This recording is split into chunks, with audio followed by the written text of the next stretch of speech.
Hello, everyone, and welcome to Roll to Cast, a tabletop RPG podcast of both actual plays and interviews. I'm Sean, and this week I'm joined around the table by Ellen. Hello. And Phil. Hi. We are coming to the end of our inter-season content following our Vampire the Masquerade season, which means we are looking forward to what's next. Now, we have a very, very special announcement regarding the upcoming season, and to help us with that, we have a very, very special guest this week. I would like to welcome to the Cyberpunk floor, as it were, media ambassador for our Talsorian Games, Mr. Jay Gray. Hello, sir. Hi, long-time listener, first-time caller. Thank you for having me on Wake Up Night City with Uncle Bob. I've been a big fan ever since he held himself hostage to protest the rising price of shoelaces. See, now you've got me worried because I can't remember if he actually did that or not. Because it sounds like a Bob thing to do. Sounds very Bob. I don't think he has shoelaces, to be honest. I don't think he has shoes. I think pure will is keeping his shoes together. So we've actually come together for a very exciting reason, and it's something that we've held close to our vests for quite a while. And I thought, no one but Jay Gray would I want to be here when we announce it. However, Phil, I will actually give you the cyber floor. I'm going to continue with that analogy. Would you like to finally give our announcement to everyone? Oh, yeah. So you can imagine me striding out onto the middle of the cyber floor. Absolutely. With the colour changing beneath my feet as I step forward to announce that Season 3 of Roll to Cast, starting next week, will be played in the world of Cyberpunk Red, the upcoming Talsorian Games role-playing game. But to make things even more awesome, we won't be using the Jumpstart kit, will we? Well, it's not the finalised rules, but it is a beta version of the full rules as they will appear in the near future for the public. Yep. You have, I want to say, when I gave them to you, it was the second to last beta set. There was one major revision after that. Not too many rule changes. So what you'll be playing is pretty close to what's going to be in the final core book. Yeah, so the thing that we got was part of an ongoing process of playtesting and revision that you do. Yeah, game design is what they call an iterative process, where it's like we come up with an idea and then we play the idea and we find out the idea doesn't work, or that this piece doesn't work with that piece, because you can't just make a rule in a vacuum. The rules have to actually work together for the game to function as a holistic whole. So you got there was a little more playtesting on the rule set you guys had, and in fact, your feedback on that was invaluable as well. And then that went over to because every time I was asked a question, I got those lovely emails. I passed those questions on and said, "Hey guys, I got these questions, which means maybe these rules aren't quite as clear as they could be. Could you take a look at them?" And the team took that into account. So you guys are unofficial playtesters as well. Oh, wow. Nice. You are very lucky that we're all, well, not all of us. I'm a dumbass, so I know a lot of that was just like pure reading comprehension for me. I'm really excited as well. I'm just wondering when we're going to get paid for this. Yeah. Have you guys mentioned your Patreon yet? I hear you get money that way. Shit. Guys, Jay's doing our job for us. This is amazing. He's an ambassador. Professionally. And I know this is something that's been in the pipelines for a while with the both of us. Well, we actually had to go into a serious crunch because it happened about a month or so ago now when we received the rules from you. I'd be very interested to talk about just kind of how the relationship that we'd have came about, because I know one thing that you talked about in an early interview is that you do like to encourage people that use your content, and you really like to foster relationships. You get to know them and get to know them as people and what they do, because it was actually your idea to bring some of the beta rules for us, and I'd just be interested to know your and Talsorian's mindset behind that. As you may know, I suspect since you're making an actual play podcast, actual play is becoming a larger and larger thing. Lots of people doing it. I hear there's a group out there run by Mark Meeser, something like that. Yeah, the little-known spin-off. And that they have recently made somewhere north of $1 million on one of those crowdfunding things to do something or another.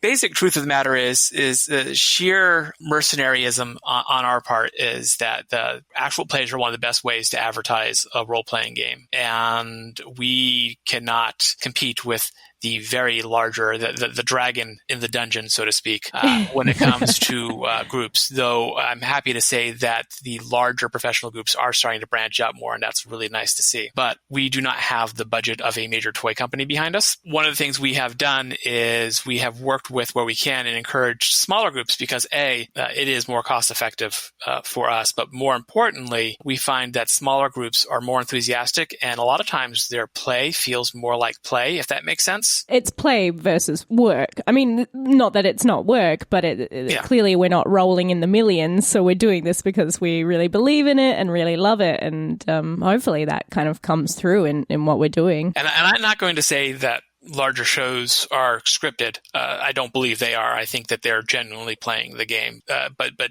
there's an enthusiasm that feels like you're at the table, I think, that comes often with smaller groups. At the same time, it is to be said that there is something for some really cool professional production values. And nicely, after we put out Witcher, and then after the big 2077 trailer in that same year, 2018, we started seeing some actual plays, and I came across yours because I obsessively Google stuff for the company as part of my job. And I listened to, 3 or 4 episodes. Super impressed. And I say this not just because I'm a guest on your show, but you guys are doing some amazing work, not just with playing. And I appreciate that you keep the roles in. You talk about it. Ellen's seduction role will be legendary for all time. Jesus Christ. I want that to go down in the books, damn it. The sheer joy of that one role showing how a great roll at the table changes everything for you was fantastic. But also the half-hour chunks, the fact that I can listen to you while I'm driving in the car, the sound effect and audio that you've been putting in, it's been fantastic. And I was like, I want to work with everybody, but I want to work especially with these people. Oh my gosh. And so then you went off and you played Vampire, which is fine. I've run and played Vampire, and I like Vampire, and I can't lock you into an exclusive contract. Although we are open to that. Yeah. Hey, no one's put a ring on this finger. Had I the budget, I absolutely would. I'd fly you all to Gen Con when there is actually conventions again, and I would put you on stage, absolutely. But until such time as we are bought out by a major toy company, Lego, if you're listening, just want you to know we are big fans. I don't want to know what people are going to do with the Cassie and Amelie minifigs. Oh, I want you to know I was rooting for those crazy kids. Oh, man, me too. If you haven't seen season 1, go back, because I'm about to spoil something for you. But I'm sorry, guys. Amelie totally fucking died. Dude. It was tough. I thought it was clear, personally.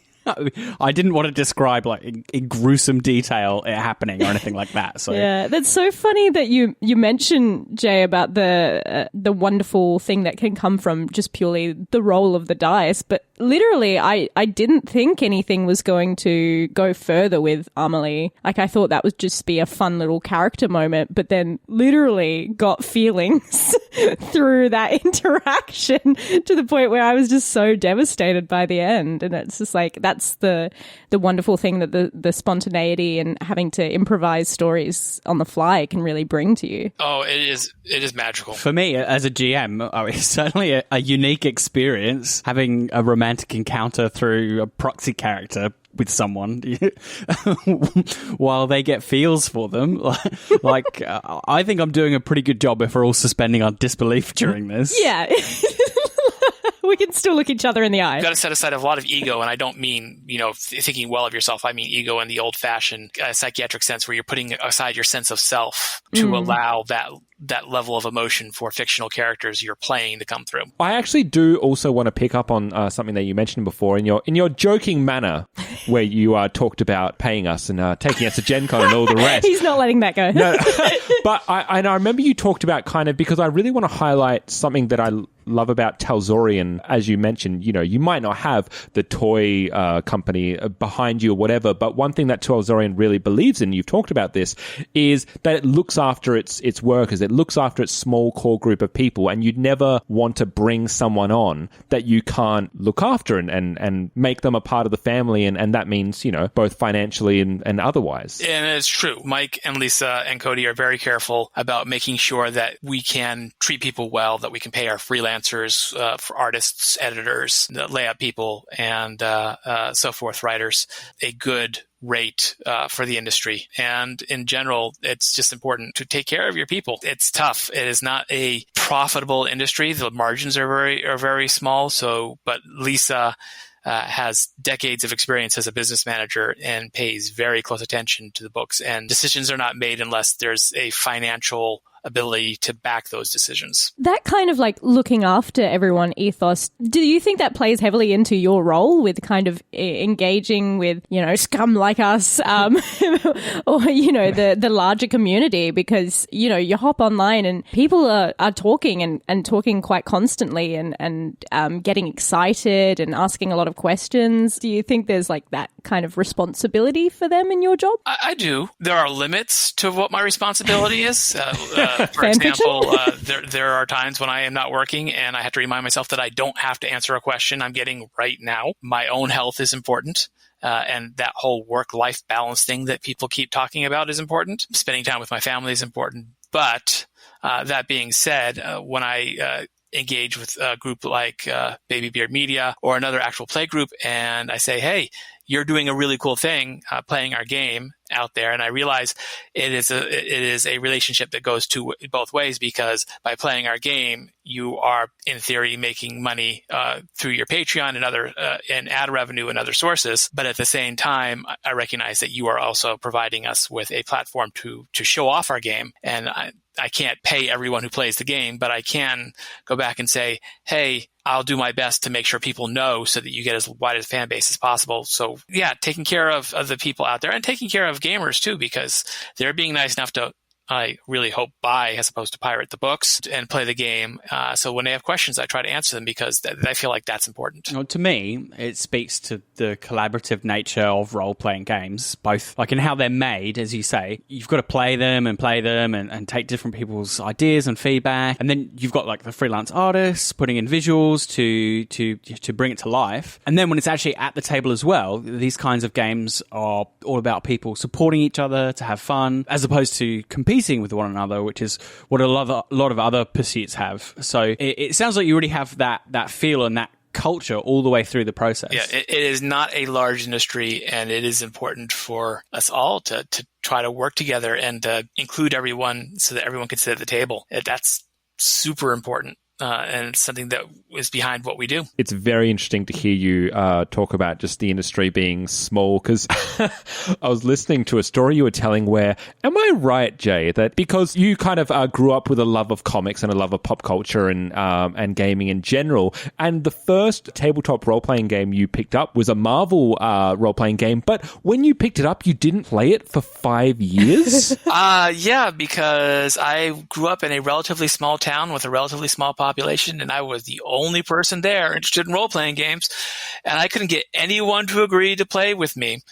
Somehow the town supported a comic shop, but literally no one in my school but me bought comics there. It was after the Satanic Panic when everyone was talking about Dungeons and Dragons, but long before the big Critical Role explosion when everyone was talking about Dungeons and Dragons. So there was just no one who was interested in it at the time. Everyone else was out there doing sport and stuff and dating people. And I think it's cooler across the board to be nerdy about anything these days. Yeah. People are nerdy about sports. Oh, right? Yeah, that's true. Yeah, the people who have their man caves filled with sports memorabilia and collect jerseys and stuff. That is way more intense and nerdy than anything I've ever done. Yeah, and stinky. It's kind of really interesting because I didn't get into role-playing until a couple of years ago, actually, and I think, Ellen, you're in a similar boat. I've mentioned this before. I don't know if you can speak to this or if you had a totally different experience, Jay, but I really struggled with the fact that I was a straight-up nerd as a kid, and I really kind of rejected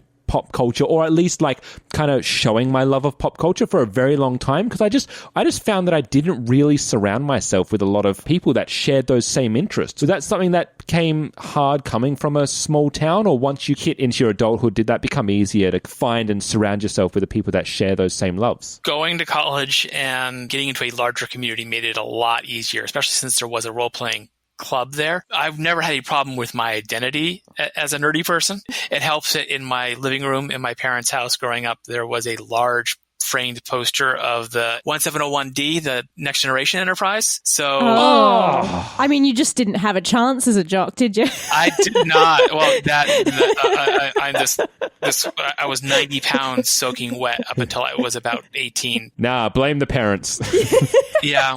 I learned it from watching you.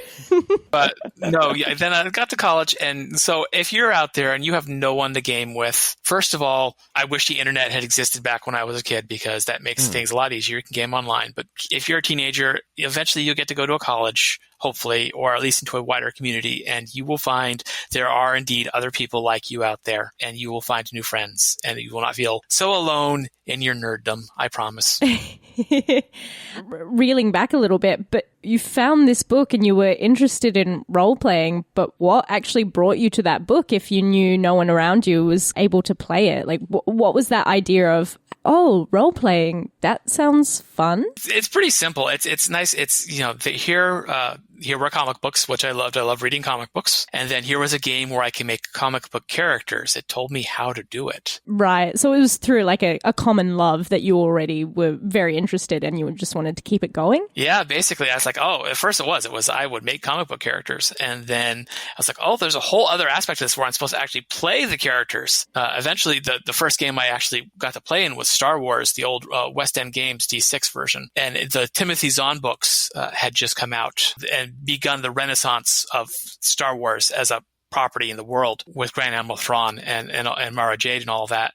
And people at the summer camp I was working at the time said, hey, they found my books. I had the Star Wars books at that point. And they said, hey, why don't we actually play this? And I'm like, wow, okay, yeah, let's play it. And I never looked back. I basically played MacGyver as a Star Wars character in that particular game. Oh, you bring up a really, what I think is the most important question, because you created superheroes, sir. Do you remember what heroes did you create when you were doing character creation? Oh, gosh. I remember one who had claws, and they could shoot the claws from their fingers, and then the claws would just regenerate. Ooh. Wolverine? Holy shit, you created Wolverine?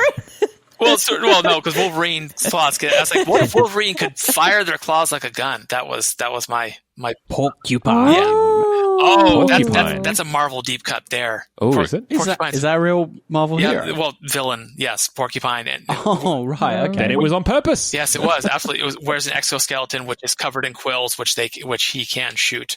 He died by falling on one of his own quills. Oh. Are you kidding me? I am not. He was not a particularly well-respected character when it came to writing. I don't even know this character, and I'm outraged right now. Hey, we've talked a couple of times about the giant monolith that is D&D, sort of overshadows the whole of the role-playing community. But, aside from that, and one of the reasons that we approach Roll to Cast in the way that we do is that there are loads of games out there where you can go to loads of different kinds of worlds and have different kinds of adventures and tell different kinds of stories. And our Talsorian, if you look at their catalogue, it runs the whole gamut in terms of different things that you can do and genres that you can embody. Which of those do you enjoy playing the most? Here is the interesting thing. Most of them I've never played, because if I'm doing them, I'm running them. I have the problem of being the eternal GM. Oh, no. So I have enjoyed playing both Witcher and Cyberpunk Red very much. But my favorite game in our catalog is Castle Falkenstein, which is our game of high adventure in the age of steam. It's not quite steampunk because there's not a whole lot of punk in it, but it is a world where there are fairies and Queen Victoria and Captain Nemo all coexisting. And it's played with playing cards instead of dice, and you write a journal instead of a character sheet, and I love it to pieces. Oh my goodness. What is it about? Because I know, because obviously you being the media ambassador, you have control of the Twitter, and Twitter talks a lot about Falkenstein. What is it about Castle Falkenstein that you really are kind of drawn to? Oh, goodness. Early 90s, which is when Falkenstein came out in 94. At that particular time, the role-playing landscape, at least where I was dominated by the World of Darkness. I enjoyed playing and running vampire and mage especially, and some werewolf, and Wraith was extremely depressing but really well written, and I love Changeling. But you can only play World of Darkness so long before like this miasma of settles into your soul. I think his name is Chris. Yeah, we have one of those. It does explain a lot. Huh? And Falkenstein is this relatively bright, cheerful spot where it is, you know how you go, I don't know, do you have Renaissance fairs in Australia? Yeah, we do. I literally went this year. Very cool. So you know how a Renaissance fair has actually nothing to do with history? It's like how the Middle Ages should have been. Yeah. It's all the fun parts. Yeah, everyone's clean and dressed nicely, and no one is being super oppressed, hopefully. And, you know, it's fun and adventurous and exciting. And Falkenstein is like that for the Victorian era. It's like the Victorian era as it should have been. It's fun and adventurous and exciting, and all these wonderfully public domain books are real, and the characters are real, and Sherlock Holmes is real, and you can have these great adventures. And the greatest thing about it, the thing I love most about it, is that everything in the book is in character, because the conceit of the game is someone from our world was brought by magic to that world, wrote a role-playing game based on his experiences, and sent it back. Tom Olam is the character. He is a friend of Mike's. I'm putting friend in quotation marks. I made air quotes. Who was transported by magic to the world of Castle Falkenstein through what's called the fairy veil, the space between the dimensions. He, being a big old nerd, in between his adventures there, wrote a role-playing game based on experiences for people to play there, which is why it uses cards, because gentle people don't use dice. It's very vulgar. And then said, got one of his fairy friends to send it back over to Mike over here, and Mike published it as a game. So the game, when you read it, it's in character from the moment you open the first page to the end of the book, including the rules section. Yeah. That is so up my alley. I can't even describe. Like, I love Victorian era things. I'm obsessed with tinctures and skirts that go out all the way to the walls so you can't walk through places, and the weird occult fascination at the time. Like, there's so much to play with there. Oh my, I'm getting flushed thinking about this right now. It's very exciting. Put those dice away. I'm getting too aroused. Well, the nice thing is it's not played, everyone thinks Victorians were horribly prudish, sexist people. But no, there's a whole, in the player book, Comme il faut, there is an entire section on how to have an affair, the proper way to have an affair. There are rules, the gentleman's way. Yeah, there are rules for getting with people when you're married or not married for a hookup. It's lovely. There's a nice section on how to dress if you want to dress in character, how to fake it with modern fashion. Yes, it is lovely. All those occult groups, the Golden Dawn and the Theosophists and the Illuminati, they're all magical orders of sorcerers in the world of Castle Falkenstein. Fantastic. I knew it. All we had to do was mention Falkenstein, and I knew, Jay, you were going to go, oh, yes. I love games that cater to my fashion sense. It's wonderful. Have I mentioned that I'm basically the line developer for Falkenstein right now? Yeah. It is kind of my thing. Yeah, it's my jam. I will talk about it forever. Go buy and play it, please. Speaking of like the fun romp and excitement that comes with Falkenstein compared to something that's gritty like Cyberpunk, obviously you have a whole range of genres there. Do you think it's kind of like that creative thing of like, I've been so obsessed with popping kneecaps and making sure my gig goes up and blah, blah, blah. I just need to blow off steam and, I don't know, be a silly anime girl for a second here. Like, is it that kind of thing of just like, let's stretch our creative muscles, or what's the need to want to jump from genre to genre? I think that's part of it. There is a friend of mine. He runs a mobile gaming library where he goes from convention to convention, brings a large library of games. People can check the games out and then play them there if they didn't bring their own games. And one of the things he's fond of saying about our game Teenagers from Outer Space, which is that silly anime game where aliens have come to Earth to go to high school. I was very keen to bring it up. I can't believe I only found it out a few days ago, because I'm like, I was looking for an anime frickin' role-playing game, and might as well have just been staring me straight in the face. But sorry, I interrupted you. No, it's okay. No, Teenagers from Outer Space, the entire premise is aliens have come to Earth to go to high school. That's it. That's the deep plot of the entire game. It is inspired heavily by especially 80s anime, which is not surprising considering it comes from the 80s when the first edition came out. The work of the creator of Ranma 1/2 specifically played a lot into it. Some of her earlier stuff. In her earlier work leaned heavily on the harem anime genre, which is one really ordinary, boring guy suddenly gets a whole bunch of magical girlfriends. So Teenagers is sort of like that, except for it's one boring, ordinary high school gets a whole bunch of magical students. And my friend, going back to the library, he's always very eager to say Teenagers is his palate cleanser, that when he gets done with his big, heavy, plot, thick, character-driven campaign, they play Teenagers for a session or two to just get rid of all the old stuff, clear it out so they can play something new. Do you ever find that you want to kind of keep tone consistent when you're playing games? Like, do you ever think someday, what would it be like to go into Cyberpunk but play it like Teenagers from Outer Space, or vice versa? Do you ever see the kind of, whether it's with yourself or with other players, that the line between genres kind of blurring the more and more they dig into a game? Yes, actually, if you ever get a chance, there's a game called Paranoia. Oh, yeah. From West End Games. And the conceit of Paranoia is that you all live in an arcology. You're all clones. The arcology is run by the computer. And the computer essentially has rules. And the rules are basically coded to security clearances, which are color-coded. And when I say color-coded, I mean it literally like if you are not coded, if you are don't have security clearance to go into the orange and to do orange things, and you go into a hallway painted orange, you're killed. And the game is so deadly that you have 6 clones, and the clone automatically pops up the minute your character dies. So it's better than Cyberpunk in terms of living. Yes. Well, and it's one of those things where it's illegal to have mutant powers, and of course every character has mutant powers, and it's illegal to belong to a secret society, and of course every character belongs to a secret society. It's a comedy role-playing game to make statements about the absurdity of rules-based culture in general. But my point is that one of the writers on it is also someone who wrote on Cyberpunk 2020, a man named Ed Boehm, who is probably best known for being the voice of Raish Bartmoss, the insane netrunner. Oh. And so Ed did a crossover adventure called Alice Through the Mirror Shades, which is nominally a Paranoia adventure where the people in Paranoia go to the world of Cyberpunk. And it points out how absolutely absurd Cyberpunk is when you get down to it, because Cyberpunk's very much about the comedy of the absurd and how insane the world is with things like the Bozos and the Gilligans and from your own game, the Twists. Thank you. But and how that absurdity highlights the despair of the world at the same time. So I found that I can't imagine going into Cyberpunk and playing it from a Tifos point of view, but I found that there is plenty of comedy to be had in general. On the other hand, I would love to see someone try to play like a Cyberpunk character in a Tifos game and just be frustrated all the time that nothing and all the grim and gritty stuff is either ignored or doesn't work.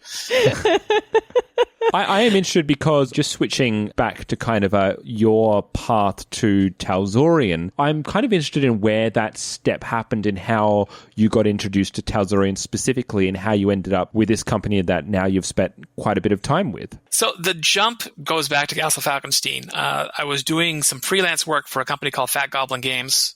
They, at the time, were doing mostly Pathfinder and some D&D third-party stuff, which those games have what are called open licenses, where other companies can develop products that are compatible with the main game. But I said to the man who owns it, Rick Hershey, a fantastic artist whose work was most recently seen in the Watchmen television series. Oh, really? Yeah, there's some comic books in there that's his work in the show. He is a fantastic artist, and he runs this little company. And I said to him one day, if you happen to get Castle Falkenstein, the license for it to make new products for it, I tell you what, I will work for free. He can hold me to that. I'm very glad about it. But he did actually reach out and get the license. And I put together several books for Fat Goblin, and in the process got to know the people at our Talsorian, Mike and Lisa and Cody, both in person at Gen Con and online through various communications platforms. And for whatever reason, when they decided, hey, after that big E3 2018 Cyberpunk reveal that I talked about, things blew up for them, where suddenly they had much more engagement that they can handle on their own. They said, hey, this guy's kind of good at that. Or at least they thought I was. So why don't we hire him? And history was made. I was hired first part time, and as it became clear that there was more than enough work for me to do it full time, they moved me up to full time, and I've been working for them for just about 2 years now. Amazing. So it was just purely from really loving this game that kind of gave you the gateway to then be able to prove how much you loved it. That was a large part of it. Loving the game, producing work, promoting the heck out of the game in the limited platforms I had helped a lot. So basically, essentially, I wouldn't shut up until someone gave me a job. Oh, that's how you do it. Oh, okay. So yes, remember that the next time that you want a part in a movie, just go to the set and say, I'm not stopping talking until you either drag me off the set or you give me work. And make sure someone's there to bail you out of jail. Yeah, I'll make sure to wear my cinder block shoes as well, so it's a bit harder for them to forcibly remove me from the premises. No, actually, that's the thing I want to ask, because this is not something you guys have talked about a lot. Oh. Tell me about your professional life as performers. Oh my goodness. I'm sorry, did you just become the interviewer? Did you just flip the script on us? It's something you mention here and there that you are that you all have training and professional performance experience, but you never actually say anything about that. And I'm like, do I look you up in IMDb? Are you doing local rep theater? It's things I'd like to know. People are interested in the behind the scenes of your show, I think, and you don't talk about it. Oh my goodness. No one's ever asked us that That's before. So sweet. Oh. Well, so Chris, Phil, Ellen, and myself, we actually all know each other from going to the same acting school here in Adelaide. Myself and Chris were in the same year level. Phil was the one above me, and Ellen was the one below me. Everything's in relation to me, apparently. You're the glue that keeps this whole thing together, Sean. So we have been all in various ways acting or directing. So Chris is primarily a director, and he's started his foray into writing this year at our Adelaide Fringe Festival, which is a big fringe festival. Second biggest in the world, actually. Yeah, actually, you're right. Phil and myself are more so being actors, and Ellen's a bit of a jack of all trades. Well, you can talk about yourself, but both writing and acting and everything. Yeah, I call myself a theatre maker because it's a bit broader. I really like working in theatre, and me and my friend Jamie, we recently started a theatre company this year, mainly just to keep producing our own work, because otherwise it's hard out here for actors. I mean, for myself, Jay, the whole reason Baby Beard Media came about was because I was so jaded with the Adelaide theatre scene. I was like, well, I'm going to make my own stuff then. And that's how that came about. But yeah, so we're all just kind of professional working actors in Adelaide, but what that also entails is finding other mediums and other ways to kind of use that creativity. So if that means directing a show, writing a show, doing a podcast. Yeah, doing drag. I do a bit of drag here and there. Teaching, just kind of hustling the best we can, really. Yeah. Life of a freelancer. Yeah.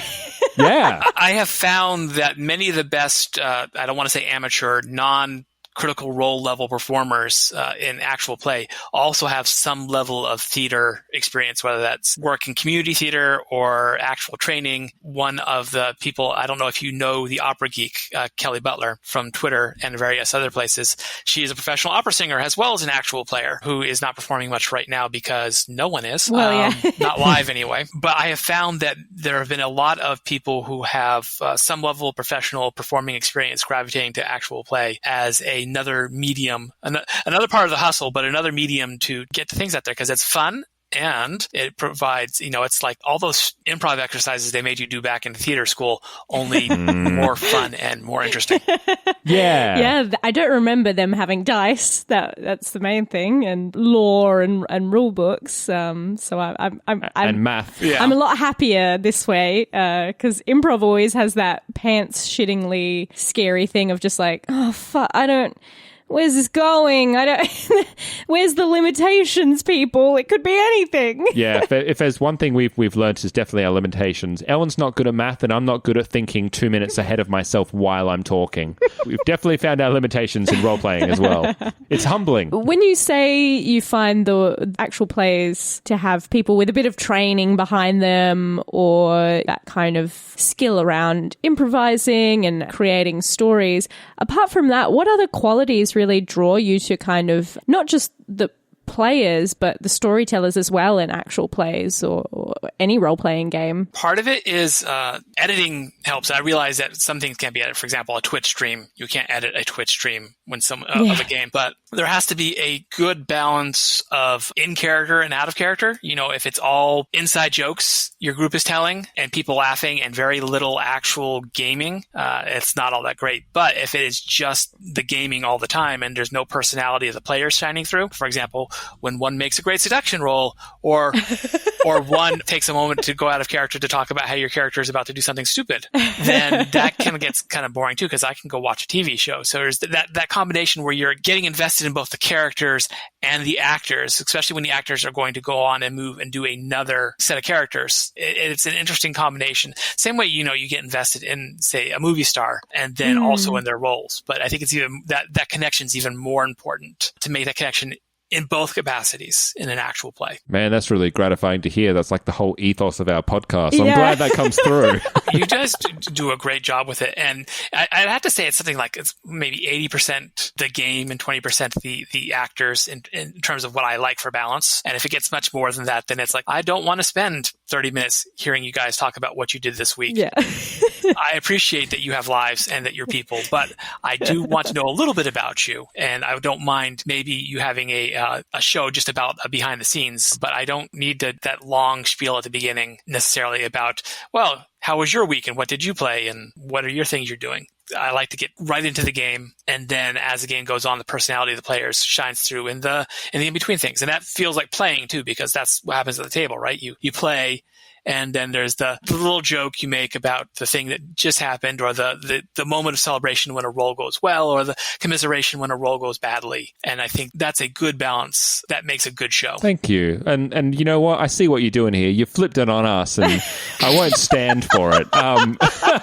To jump on just kind of the theme of you talking about kind of what you like and what you enjoy. And I do want to tie that back to Red, because we talk about a lot in our episode 0 what we're really looking forward to in the season of Red, because we can talk about it at that point. As you, as someone who has play tested and worked on Red and seen the Twitch streams and heard other people do the apartment and get a bit of an idea on what we've done in the season, what is it about Red in particular that fires up your passion and your imagination, your fervor? Like, what are you really looking forward to with the system as a whole that you relate to and that gets you going personally? In general, you mentioned the apartment. The apartment's one of my favorite scenarios, because the apartment really takes that make it personal ethos and does street level. And I love the street level games much more than the big I am a Cybermark games. That's my personal style. I'm a big fan of the start relatively small build up form of doing things. So I'm excited about seeing what people will do with that and the stories they'll tell. I'm excited about the fact that the rules, hopefully you can attest to this,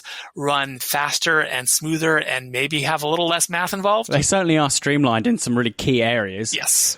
I really like the new organization of the skills. There's a lot of refinement that's happened in there. And I think the world, which we've had a little bit of a sneaky look at in the Jumpstart kit, is one that people are really going to enjoy running around in. It's a really different kind of cyberpunk world. I've started to think of it as semi-apocalyptic. Civilization hasn't quite ended. Yeah, I equate it to continental Europe right after World War II, when all the infrastructure had been, especially Germany, which all this infrastructure destroyed. And it's not like you've lost contact with the outside world. It's not like there isn't things happening, but everything has to be built back up again. And so you've got this great balance, this combination where you can have all the traditional cyberpunk things you want. You can have corporations with power, and you can have cybernetic limbs, and you can have net running of a sort. But at the same time, you can do the things where you're part of this group in this neighborhood. There is, oh gosh, never mind. I was about to say, I was about to spoil your own because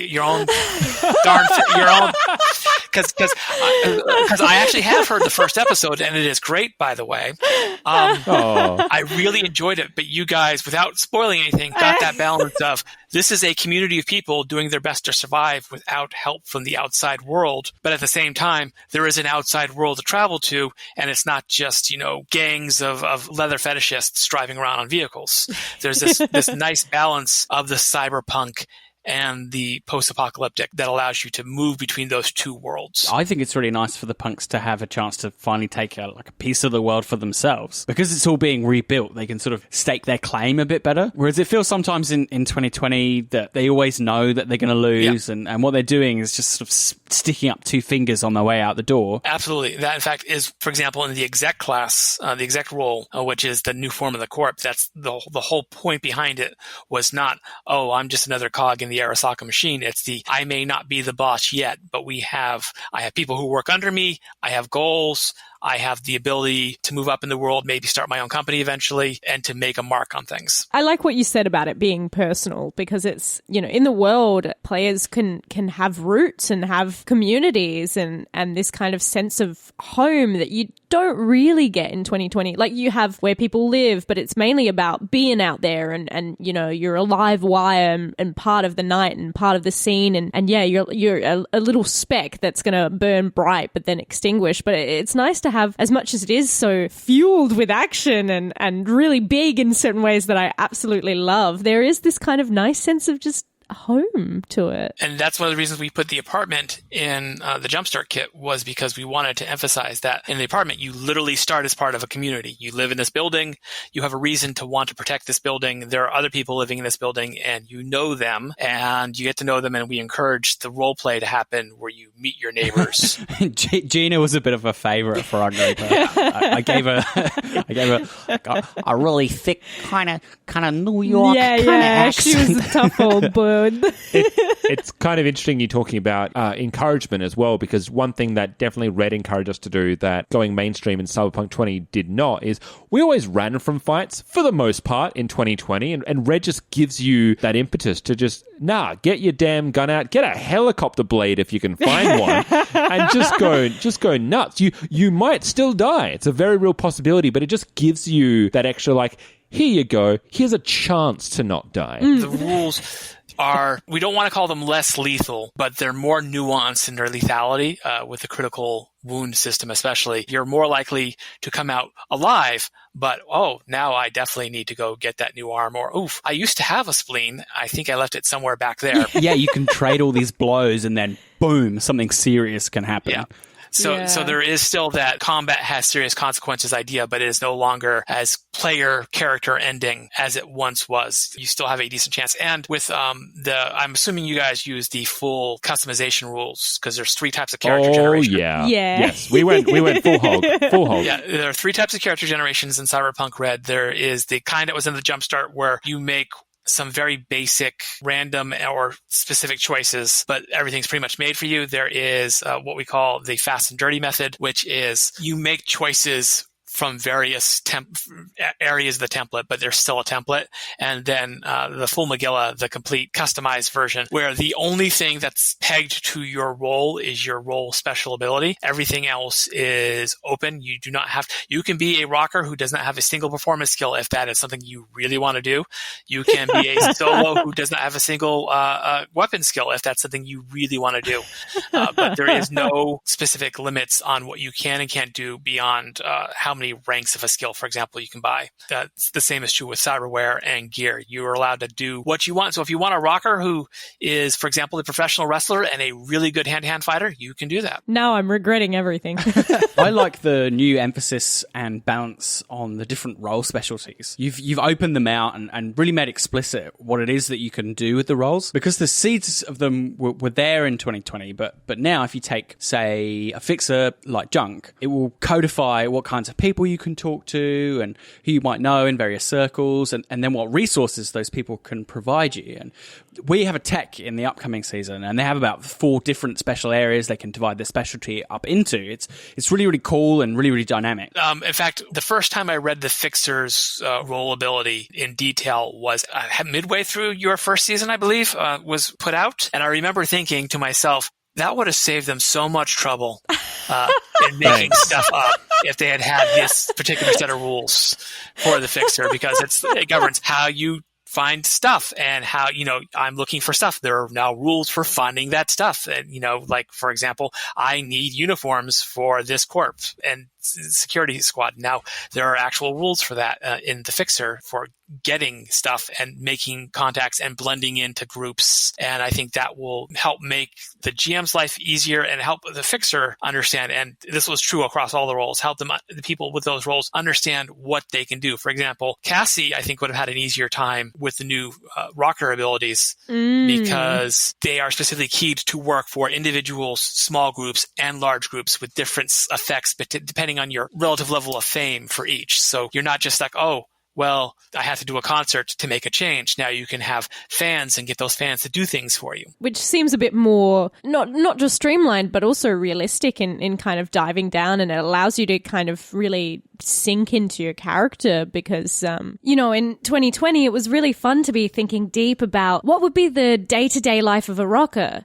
But having those limitations and those guidelines to push you and ask you questions and excite you and provoke you is just really nice as a player to be like, oh, this is who I am, and I can get really, really detail every little thing about me. And that comes from, 30 or so years of experience with the game where one of us would run it, Mike especially, and someone would say, well, it doesn't say I can do this, but can I do this? It doesn't say I can get this fan to give me their gun because I need a new gun, but can I?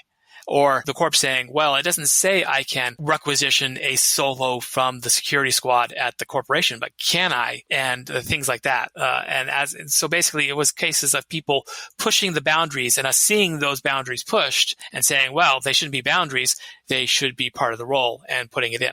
The Nomad, which I believe you have one of those as well, is especially cool. In some limitations, if you're not going to have a game with a lot of vehicle work, a lot of vehicle stuff, it won't be maybe as interesting to you. But the fact that the Nomad just gets a vehicle, multiple vehicles, in fact, and then can customize those vehicles is really, really cool. And it's not I am this Nomad, but I cannot afford my cool badass battle wagon. Now you'll be able to start with a decent battle wagon because that is your family has it. Your family has it. It's not yours. It belongs to the collective that is your pack or your family, but you have full access to it. Don't get any scratches on that. It's my dad's. He'll kill me. Well, sounds like our season's going to be very interesting if that's the case. Yeah. I bet when you get back, you're going to have that mechanic that says, what did you do to my baby? I know there's not a lot that you're allowed to talk about at this stage, but one thing I'm curious about that didn't really factor into our game and wasn't really part of the rules that we saw is how the progression system works in Red. Is there anything that you can say in regard to how that's going to pan out? What I can say is that there is an IP system. It is still I earn points, I spend points to raise things. It is not level-based in the way that a class-based system would be. So it sticks to that. There are going to be new and interesting ways to earn IP. It's not just going to be a end of the session, you get IP kind of thing. There's going to be new ways, new guidelines for GMs to do it, new ways for players to do it. We're working on making it more personal, if that makes sense. So it's not just about, I finished the adventure. At every checkpoint, I get X points, so that it is something that your character can work for as an individual to encourage individual goal and role play pursuits, as well as we're working on that. I can't say too much more about it, but it is still going to be a basic IP based system. That sounds exciting. Yeah, that's awesome to hear. Yep. So, Jay,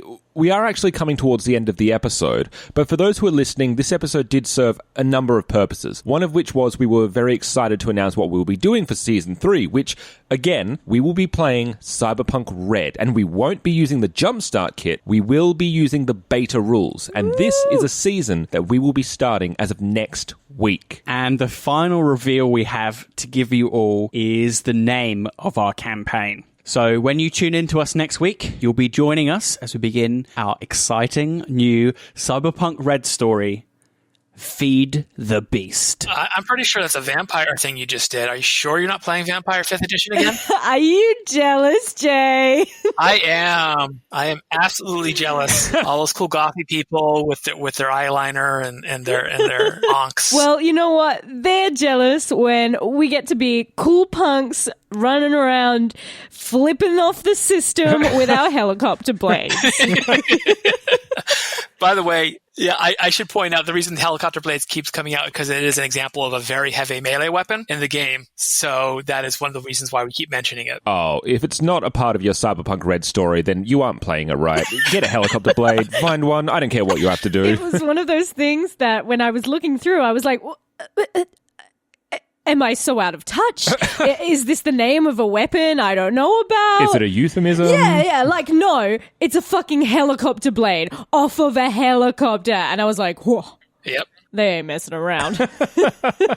Given that we're at the tail end of the conversation, I also thought this might be a good opportunity to address the development and release of Cyberpunk Red itself. I know you've gone into this in a bit of detail on your website and social media, but perhaps it's a chance to reiterate for any listeners who are unaware.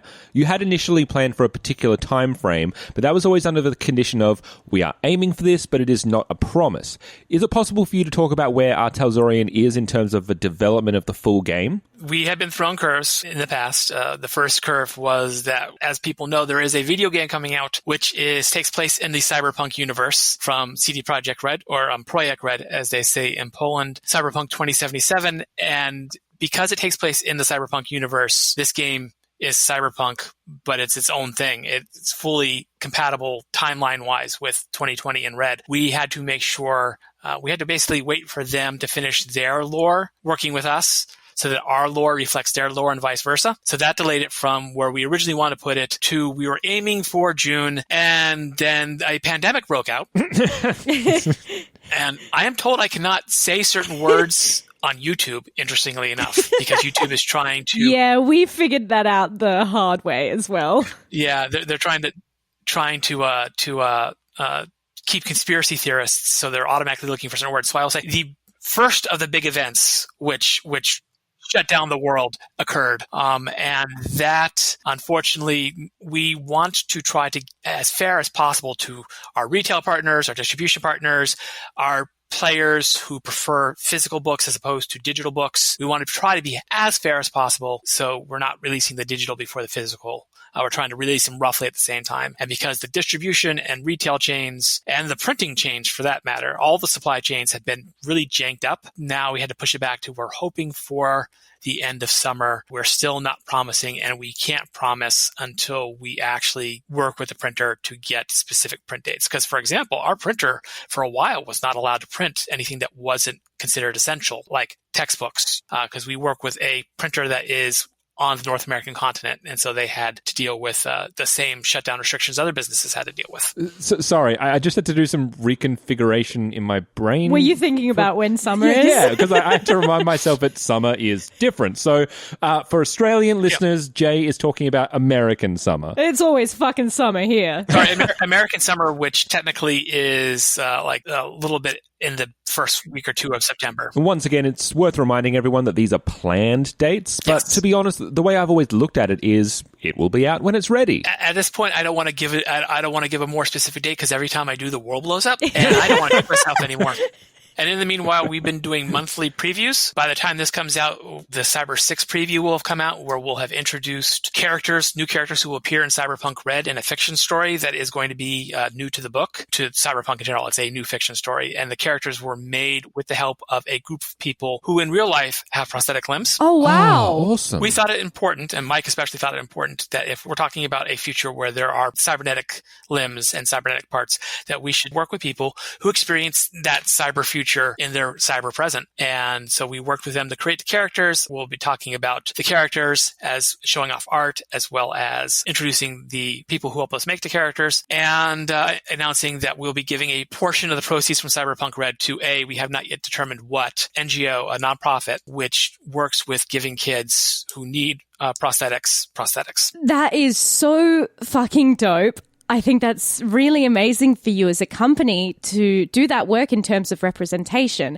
because not only is it great to involve people within those communities, but when you get people with those lived-in experiences, you'd be surprised by all the funny little things and real experiences that keep feeding the art, and you get to learn something that makes you think, I would have never considered that because I've not lived with that experience. So I just think that's so amazing. Yeah, it's super important. And there is humanity loss in Cyberpunk. That, the concept of you get too much cyberware, your humanity loss goes down, your empathy goes down, your ability to relate to other human beings goes down, and then of course you may eventually spiral into cyberpsychosis. And we are making an effort with Red to point out that can happen with enhancing cyberware, but there are other options. For example, there are clone limbs and body parts which are installable. You can basically go get a new arm grown and put on.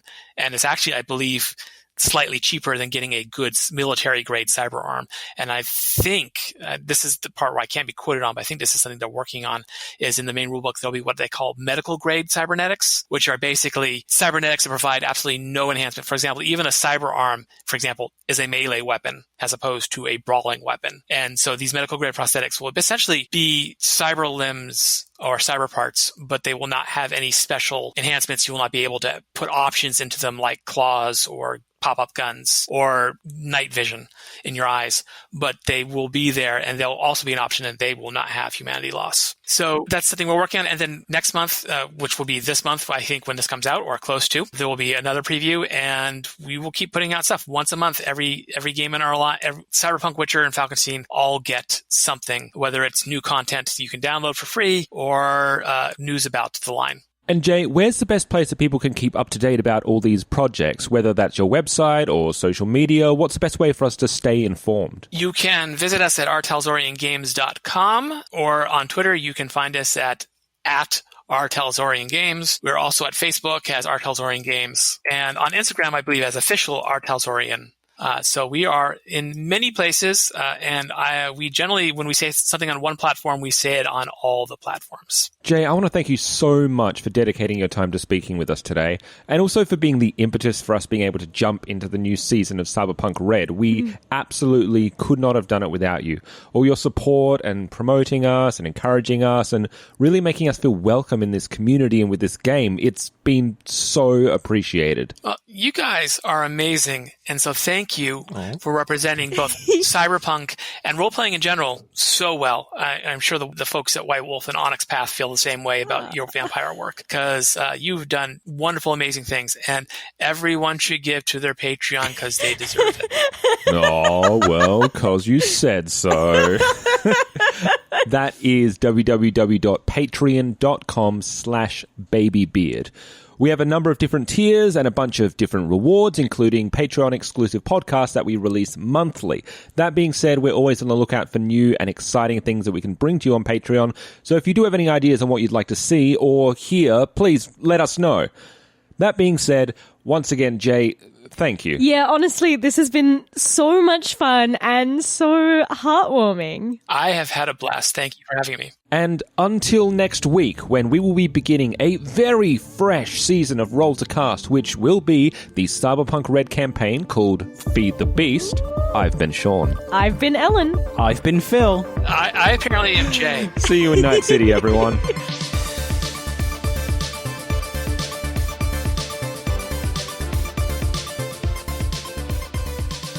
Roll to Cast Feed the Beast is a Baby Beard media production. Find us on Facebook, Twitter, and Instagram, and all our podcasts are on Spreaker, Spotify, YouTube, and all good podcatchers. You can support us on Patreon at www.patreon.com/babybeard. Cyberpunk Red and all associated properties are trademark of Talsorian Games, used with permission.